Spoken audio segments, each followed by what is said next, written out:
What up, y'all? You're listening to Sports Talk with Tropp, and I'm your host, Katie Tropp. Well, how's your bracket doing after the Final Four? Shockingly, mine is still intact. My champion, who I picked to win it all, is still here, Houston. Auburn lost, so that's the other half of my championship there. But hey, I'm pretty stoked I still have my champion still be in it, because when you're picking your brackets, it's just like boom, boom, boom. You think things are going to go right, but usually you're done by week one. But I still have Houston in it. So let's talk about the Final Four, because we had some really good games, especially the one between Houston and Duke. But let's start with Florida versus Auburn. This one was close for a good chunk of it, but you could just tell Florida, they had this game pretty much on lock. It was pretty much their game to be had. Auburn had a couple of chances to take things over just a bit, but every time it felt like the tide would turn their way, Florida would just bring the momentum back, and Florida just ended up getting the win 79-73, and they are moving on to the national championship. Then the game between Houston and Duke. That was such a crazy game. It was all Duke all night until the last 2 minutes of this game. I mean, I was so bored for the majority of this game. I was like, Houston they were playing like shit. Duke was dominating offensively, defensively. They're getting the rebounds, they're getting the points, they're getting to the line. Everything is going Duke's way until the final 2 minutes, and they are up 9 points, I believe. It was either 9 or 10 points that Duke is up. And so it's looking like, boom, this is going to be good night. Duke is heading off to play Florida for the national championship. And no, all of a sudden, Houston, I don't know what happened, because Houston was playing flat all night. I kid you not, this game was so boring up until these last 2 minutes.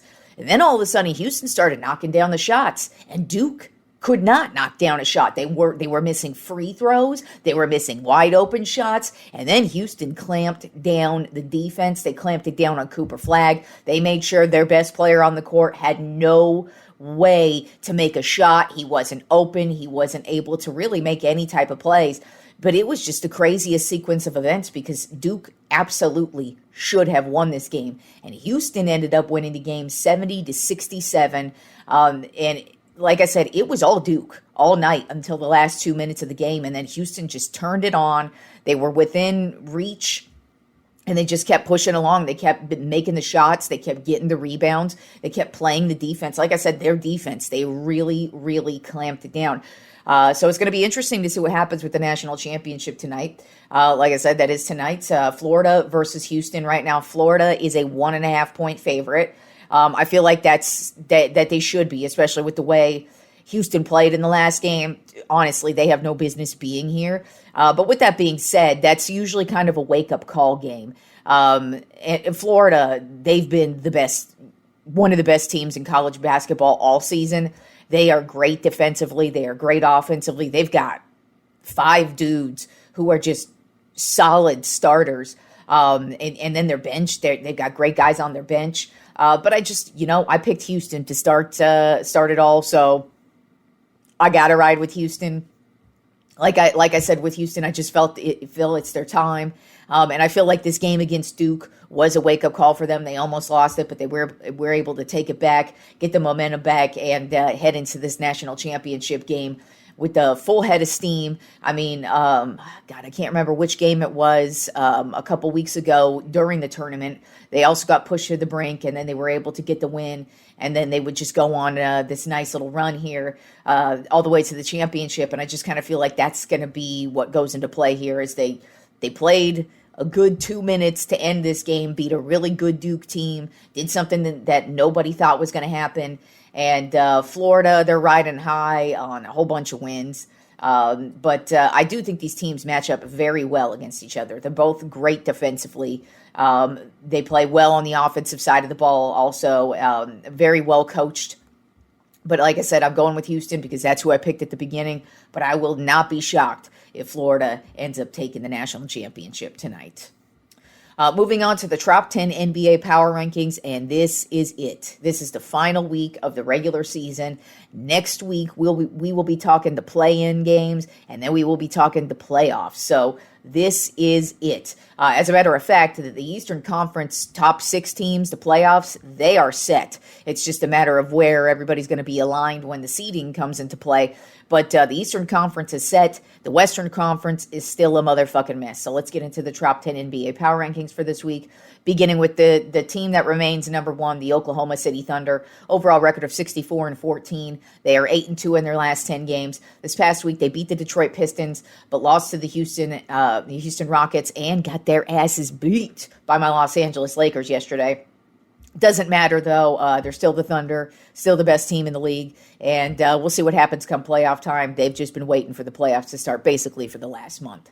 Then at number 2 remains the Cleveland Cavaliers, 62-16 on the season, 6-4 in their last 10 games. This past week, they beat the New York Knicks, the San Antonio Spurs, and lost to the Sacramento Kings.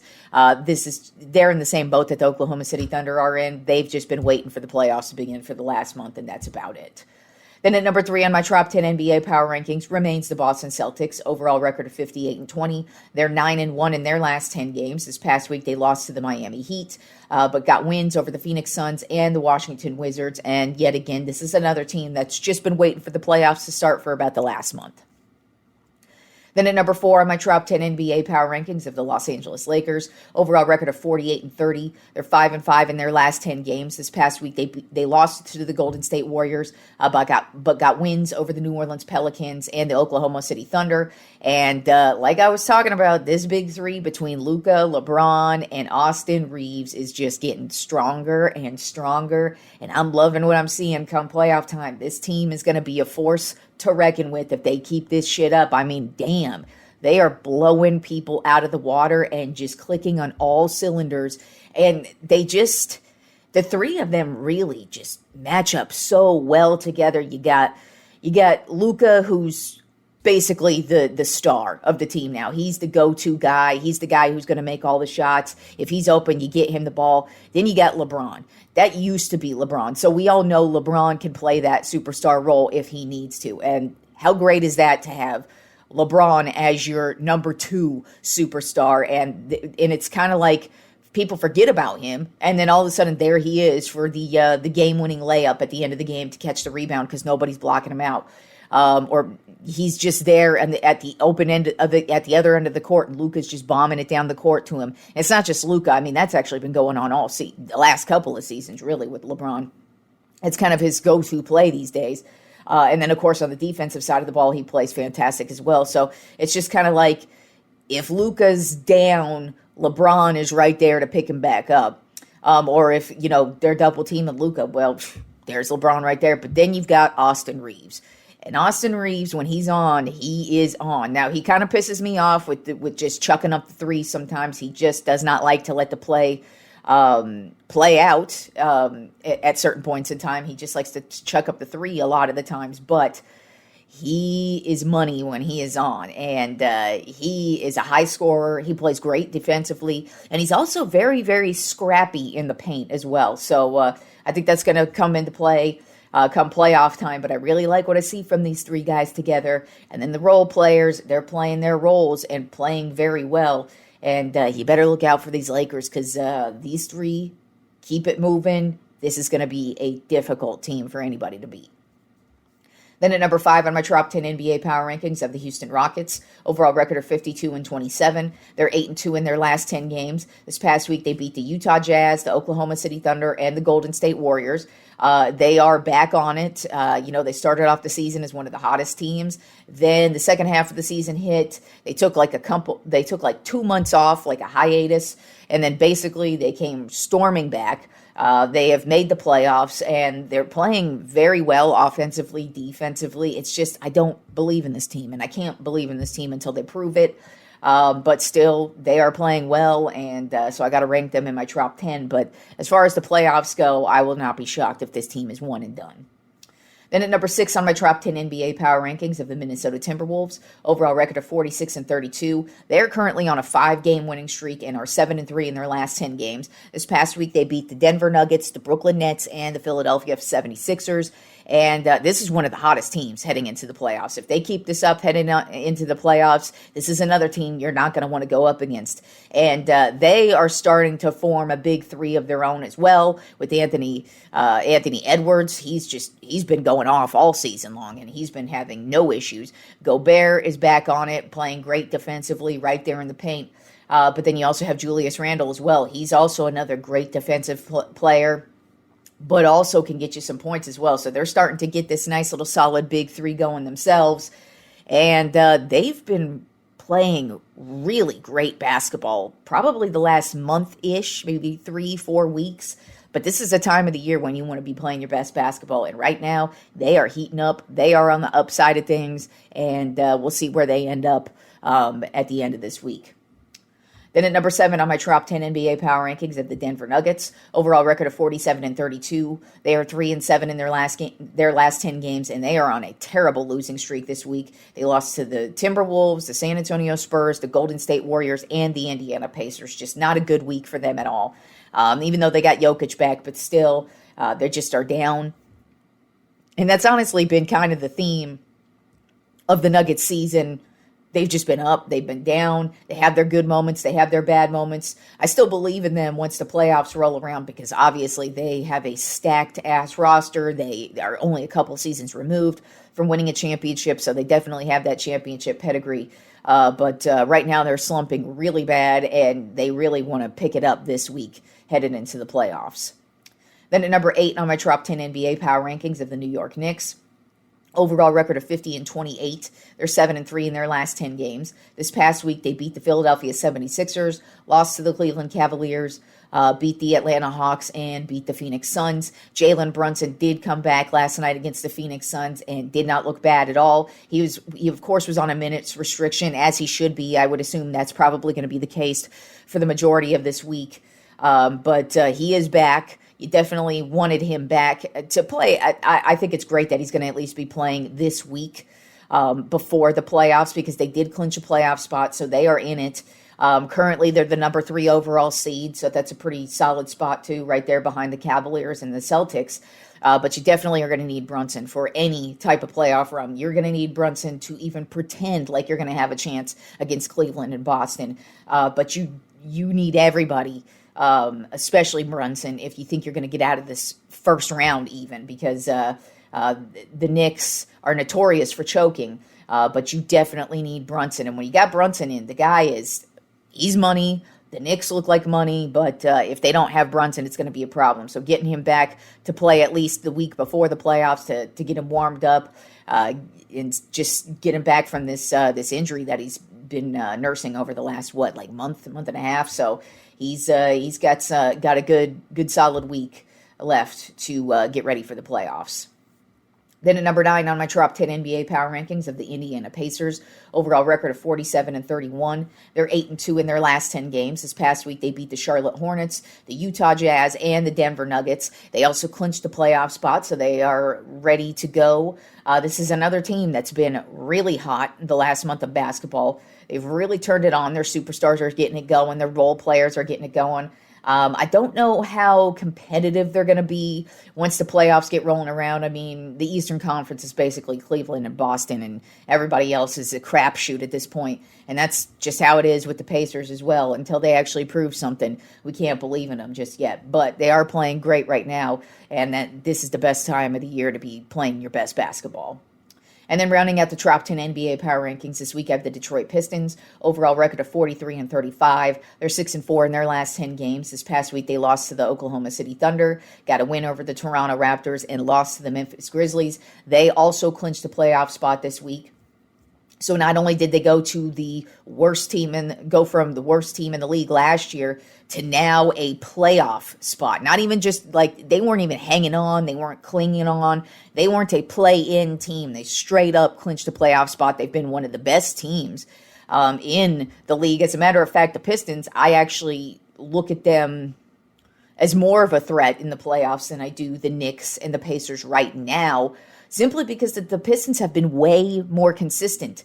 Their superstar, Cade Cunningham, he's been consistent. Their role players have been consistent. They got a lot of young guys. They've got a few veterans on the team that are able to make some big plays for them. I really like what I'm seeing from the Detroit Pistons. A lot more consistency than a lot of the other teams in the NBA. So I kind of look at the Pistons as a team that could potentially make some noise in the playoffs. And, they've already clinched a playoff spot, and they've completely turned this team around from where they've been over the last, many, many years. The Pistons have been in the dredges, the bottom of the league, and now here they are clinching a playoff spot and headed to the playoffs, no matter what happens the rest of this week. All right, now we have our first complete week of baseball in the books, and that means now we're going to start doing my top 10 MLB Power Rankings. And, obviously this first one, you're going to hear some teams that we're probably not going to be hearing a lot about all season long. And then, of course, we've got the usual suspects who I expect we're going to be hearing about all season long. But there are some guys who are picking up right where they left off last year. Lots of offense on tap. So let's get right into it with number one on my top 10 MLB Power Rankings, starting the season off. The stupid-ass Dodgers, 9-2 on the season. Now, it is quite funny because they are not number one in the division right now. I don't expect this to last, but they're not. They're actually in second place currently. But even so, they're obviously the best team in baseball. So, like I said, 9-2 on the regular season right now. This past week, they took the series over the Atlanta Braves, but lost to the Philadelphia Phillies.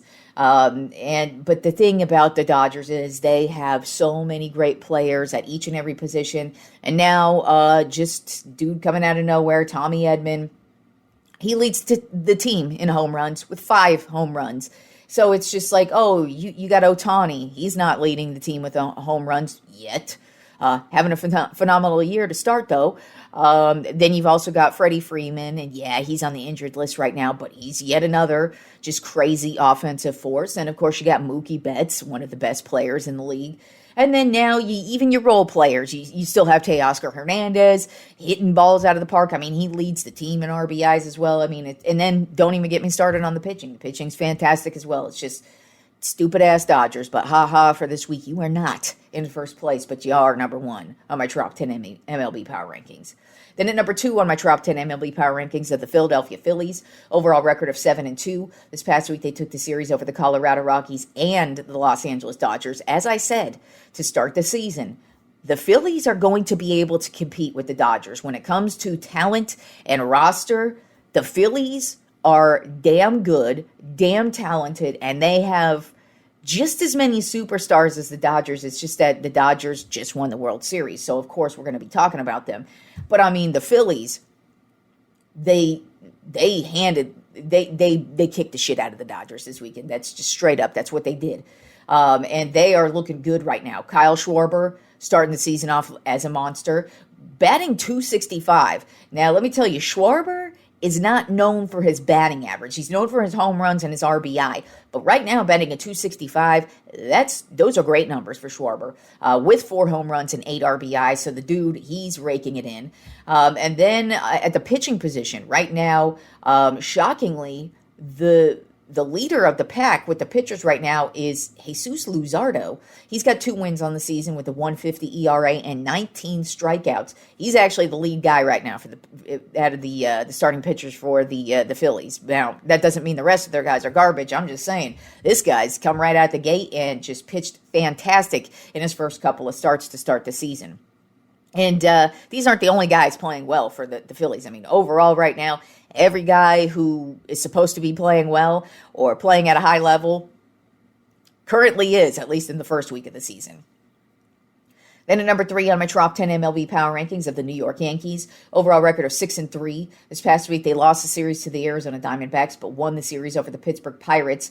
And Aaron Judge has taken over right where he has left off, as he normally does. The dude has been hitting home runs since his rookie season. We're always going to be talking about him, it feels like, every single season at the top of the home run list, at the top of the RBI list, but still, even the triple crown. Yes, it's only week 1. I shouldn't be talking about triple crown, but You know it's going to come into play for this dude because he's just a fantastic hitter. But right now, batting a .324 with 6 home runs and 17 RBI. By the way, the 6 home runs, 17 RBI lead the league in those statistical categories at this current point in time. And that's just where Aaron Judge lies, always at the top of those categories every single year. I feel like every year that I've done this podcast, he is number one in home runs and RBI every single year. It is just crazy how consistent he is. And it's not just him, too. I mean, the Yankees offensively are playing great. Goldschmidt's fitting right in.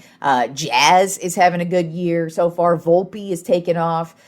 Pitching is kind of shaky, but their offense has really been able to take over. And they've really just been a huge bright spot. But Aaron Judge is just doing Aaron Judge things as usual. Then at number 4 on my Trop 10 MLB Power Rankings, the team that leads the National League West right now, the San Francisco Giants, 8-1 on the season. This past week, they swept the Astros and then swept the Seattle Mariners. It is just fantastic to see the Giants start the season off like this. I don't know how long it's going to last because I still think they have a lot of holes to fill on this team, but they've looked pretty good this first week of baseball. Wilmer Flores, he's come in hot. He's got 4 home runs and 12 RBI, but he's also had a couple of games already where he's hit the game-winning run at the end of the game. So that's just great. And then also a hidden gem we picked up in the offseason at the starting pitcher position, Robbie Ray. He's got 2 wins on the season with a 3.18 ERA, and he really has come right out the gate in these first two games he's pitched, and he just looks really solid right now. Like I said, I don't know how long this is going to last with the Giants. I'm not really expecting it to, but great to see them not only 8-1, but they're doing better than the Dodgers, at least for now. But looking pretty good, looking pretty solid, and got some good quality wins there over the first week of baseball. Then at number 5 on my Trop 10 MLB Power Rankings of the San Diego Padres, overall record of 8-2. This past week they took the series over the Cleveland Guardians, but lost the series to the Chicago Cubs. But Jackson Merrill is definitely paying off. He got that big contract extension last week, right when the season started, and he is leading this team in every statistical category for hitting. He is batting at .378 with 3 home runs and 10 RBI, so he's coming in clutch. Tatis is having a monster year to start as well, batting at .368 with a home run and 6 RBI. Their pitching is phenomenal right now, and the Padres, they've really started off the season really hot. We'll see if it sticks with them as well. But the National League West looking like a fire division to start the season. Then at number 6 on my Trop 10 MLB Power Rankings of the Texas Rangers, overall record of 8-2. This past week they beat the Cincinnati Reds and took the series over the Tampa Bay Rays. They have a young guy, Wyatt Langford. He has been hot to start his season. He's batting .235 with 3 home runs and 5 RBI. And Nathan Eovaldi, he kind of dipped off last season compared to the previous 2 seasons ago where he was just money. He's back to being money this year. He's got I believe 19 strikeouts. I didn't write down how many strikeouts he's got, but I know he's leading the team, and I think it was 19. But the guy he's starting the season off right as he needs to, because the Rangers won the World Series a couple years ago when he was having his career year. So I kind of feel like he needs to have another solid year for the Rangers to continue to be successful as the season progresses on. Then at number 7 on my Trop 10 MLB Power Rankings of the New York Mets, overall record of 6-3. This past week, they took the series over the Miami Marlins and also took the series over the Toronto Blue Jays.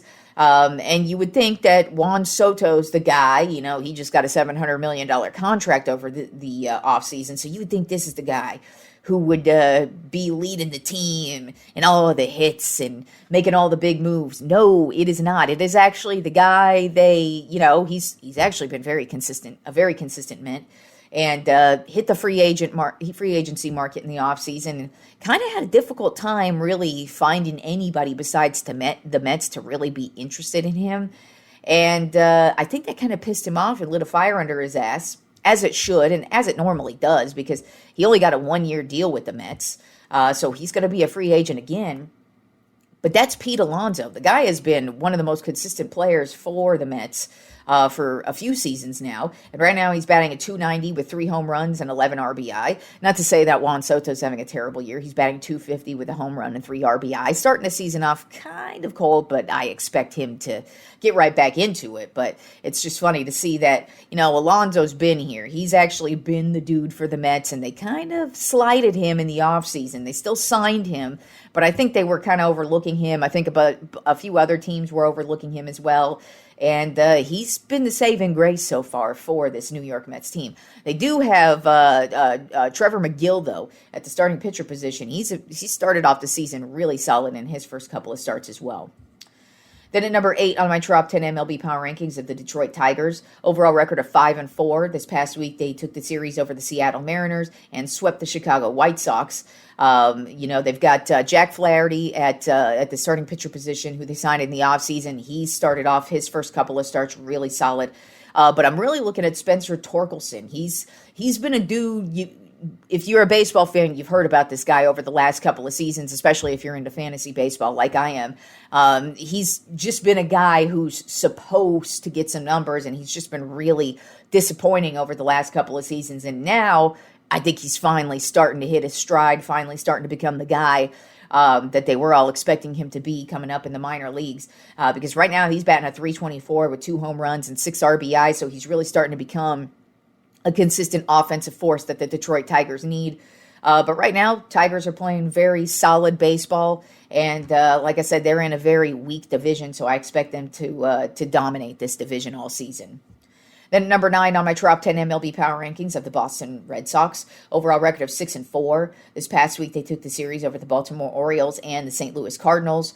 And they are getting a lot of offense. Their starting pitching is solid as well. Garrett Crochet, he signed his extension last week, and now he's come right out in his first couple of starts and just pitched money. But you also have Wilyer Abreu. Didn't think that was a name we were going to be hearing about, but right now he's batting a .483 with 3 home runs and 12 RBI. He's driving in the runs for them right now. But also their rookie, Christian Campbell. He just was brought up from the minor leagues this offseason. We were hearing about him a lot as a potential guy who could make the roster, and now he made the roster. But he's also been really, really consistent since he started as well. Just the first week, of course, but playing really solid, batting at 364 with 2 home runs and 5 RBI. And the Red Sox look like they're back, just as I expected. And then rounding out the Tropp 10 MLB Power Rankings this week, I have the Chicago Cubs. Overall record of 7-5. This past week, they took the series over the Oakland A's, Sacramento A's, even though nobody's calling, for some reason, they're not calling them the Sacramento A's, but I'm going to be calling them the Sacramento A's because I can't just call them the A's. It's just, that doesn't sound right for some reason. And the Oakland thing, I'm sure that's going to be a slippage many, many times over the years. It just happens. But not only did they take the series over the A's, but they also took the series over the San Diego Padres. And Kyle Tucker has fit right in as a Chicago Cub. I knew this was a stupid move by the Houston Astros. I do not know why they traded away Kyle Tucker. I totally thought they were going to invest in Tucker, and they ended up trading him away in the offseason. I'm like, what is wrong with you? This guy is obviously going to be one of the next great players we see in the league, and right now he's batting a .319 with 5 home runs and 15 RBI, and that 15 RBI is only behind Aaron Judge right now. The 2 best hitters in the league at this current point in time, I mean, just week 1 of the season, are Aaron Judge and Kyle Tucker. These 2 are on a tear, and that's why I'm like, when the Astros traded away Tucker, I'm like, God, that was so dumb. That was so dumb. That was so not an Astros move. I don't know what that move was about. Maybe Tucker just didn't want to be there for some reason, but still, he's in Chicago, and he is making his mark. Their starting pitching is great as well. Steele, he is having a phenomenal couple of starts, as well as Shota Imanaga. So the Chicago Cubs are looking really good to start the season off. And then the last bit of baseball news that we have this week, breaking news overnight. Vlad Guerrero is going to sign a contract extension with the Toronto Blue Jays, a 14-year, $500 million contract extension. So I'm not shocked by that move at all. I pretty much expected it. It was either that or they were going to trade him, and quite frankly, I felt like that would have been the stupidest move, like the Astros did with Kyle Tucker, because Vlad is a generational player. He is an excellent player, and he's definitely going to put some asses in the seats as well. I mean, who knows how the Toronto Blue Jays are going to pan out as the season wears on, but Vlad Guerrero is definitely going to be a dude everybody's going to want to keep their eyes on, and he's definitely going to be putting some asses in seats, at least for the next 14 years. So he is the next guy who ended up getting paid, and he did, with a $500 million contract extension. So there you go, Vlad. You are going to be staying with Toronto, and now we can scrap that storyline at all, that Vlad is going to be traded. I kind of think that's why he wanted to get that deal out of the way as well, because that would have been a distraction. The entire season leading up to the trade deadline would have been like, is Vlad going to be traded? Is Vlad going to be traded? Now, he's not going to be traded. So he is locked in for 14 years and $500 million. All right, y'all. Enjoy the rest of the week of sports, and I will talk to you fools on Friday.